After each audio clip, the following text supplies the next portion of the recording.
Stalker is one of my favorite video games of all time, and over the years I've played my fair share of mods, from the most obscure and lesser known like Journey or OP2, to the most popular such as Anomaly and Gamma. In past videos I've expressed my frustration with the more recent mods being skewed heavily in the direction of hardcore gameplay and progression, especially the aforementioned Freeplay mods. For years now I've been looking for something that's between base COC and Anomaly in terms of difficulty, and I think I've finally found it.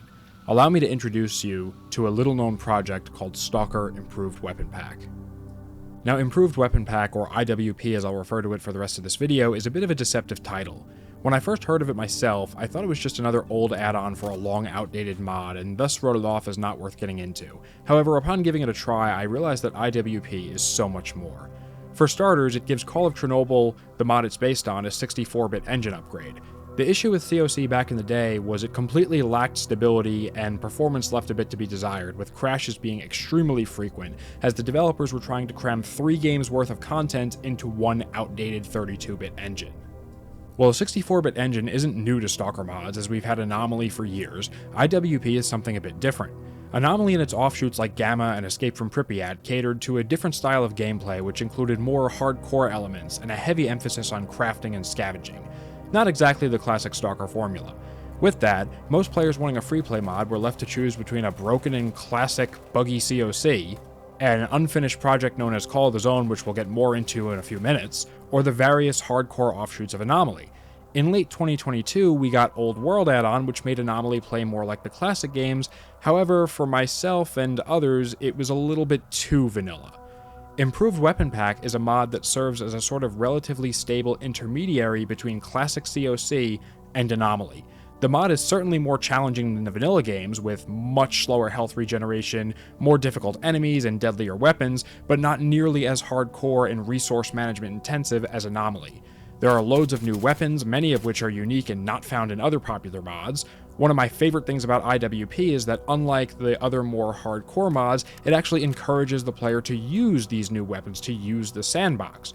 Artifacts are, like the original game, somewhat plentiful if you know where to look. They all have significant benefits and drawbacks, and unlike Anomaly again, are actually worth using. Something I criticized Anomaly for in a rather controversial video I made a few months ago was that it felt far too restrictive with its artificial difficulty. The opposite is true with IWP. NPCs will regularly drop weapons, ammo, and other goodies in decent condition and frequency. Obtaining gear is certainly no cakewalk, but it doesn't take hours like the more hardcore mods. The best way I could explain it is something like this. Anomaly is about super tense, sometimes unreasonably challenging gameplay, while IWP is more about exploring the zone and its features without ever being too careful. Make no mistake, IWP is no cakewalk. This is not some easy, super casual mod.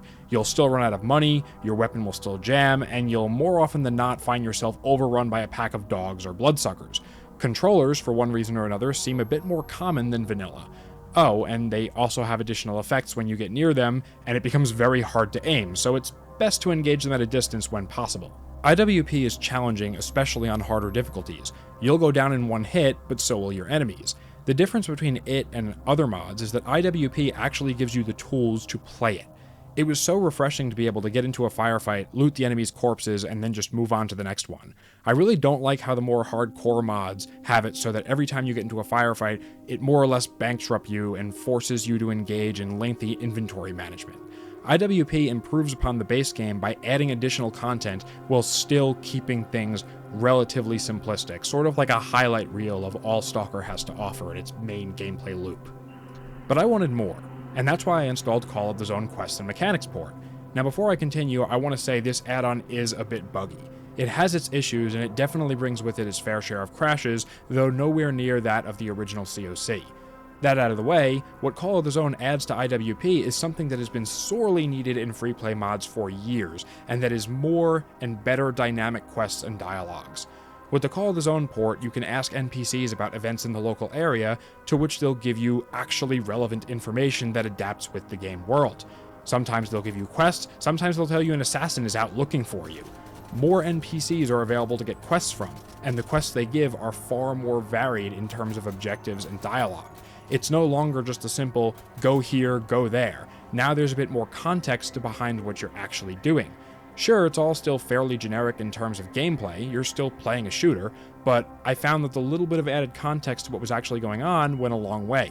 Little things like mechanics telling you why their tools are missing and where to find them and what types of enemies you might encounter along the way really did add for a sense of immersion that Anomaly and other mods just didn't have.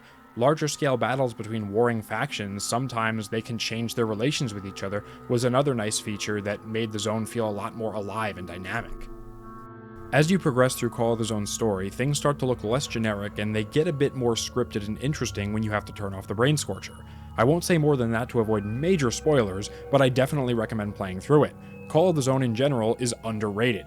See, the original Call of the Zone used to be its own awesome project made by a modder named Dr. X, which, if you've played any Stalker mod in the last 10 or so years, you've probably played something that used his work at some point. Call of the Zone's goal was to essentially make the dynamic quests more interesting. Unfortunately, it was never finished due to Dr. X's tragic and untimely early passing. This led for it to have a lot of issues with stuttering, errors, and crashes, but with its porting to the 64-bit IWP and someone actually working on it again, I think there is massive potential, and with that, I can say that IWP is thus far definitely the best free play mod out there. I know for a lot of people, Anomaly or its offshoots is their go-to free play mod, but I just never enjoyed it, and I know I'm not alone in that. I tried for years, and in the end just found that it was too far a departure from classic Stalker gameplay and required too much tweaking to be enjoyable.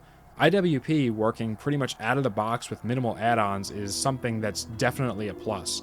The gameplay is, aside from the excessive mutants and buggy AI at times, a perfect blend between the classic and modded Stalker experience. I just hope that the Call of the Zone add-on gets some much-needed patches. Oh, and before I forget, you might be wondering why Noble 6 from Halo Reach was in the thumbnail. That's because you can actually get his armor in-game. It's a bit of an Easter egg, but it is possible, and frankly a crossover I never knew I needed. But that is going to be it for this video. Like I said, at the moment, Call of the Zone add-on is a bit buggy, but I still highly recommend you try out this mod, especially if you're one of those people where Anomaly just wasn't your cup of tea, or even if you did like Anomaly, IWP just by itself, even the vanilla stock version without any add-ons, is a lot of fun. Getting to roam through the zone with all kinds of weapons, everything from your standard AK or M4 to wacky drum-fed bullpups and power armor is certainly a unique experience, so try this mod out. Leave a like on the video if you enjoyed, and as always, thank you for watching. Now, go kill some mutants and get out of here, Stalker. Goodbye.